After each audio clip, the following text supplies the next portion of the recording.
Let's go. Hello guys, আবারও চলে এলাম আমাদের আনাদার একটি বড় ভিডিও নিয়ে। তো আমরা একটি ভুড়ি আনছি আমাদের সুমতি থেকে আর কি কিনে আনছি ভুড়িটা। তো ভুড়িটার দাম পড়েছে প্রায় 3,000 টাকা। Oh my তো god. সুমতি থেকে আমরা যে মাংস পেয়েছি সেই মাংস গোছানো হয়ে গেছে। তো এখন ভুড়ি সাফ করছি। তো দেখেন ভুড়ির যে নাড়িটা আছে সেই নাড়ির সাথে আমি কিরকম পানি দিয়ে পাইপ দিয়ে মজা করছি। তো এটা দেখে সাপের মতো লাগলো, তো আমরা অর্ধেক খানি মানে অর্ধেকের বেশি খানি ফালিয়ে দিয়েছি।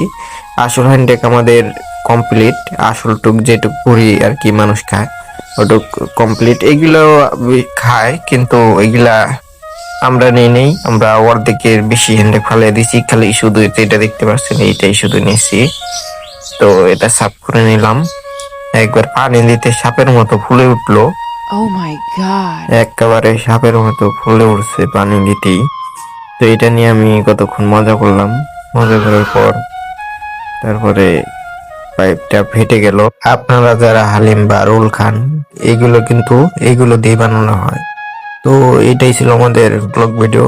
তো টাটা, বাই বাই।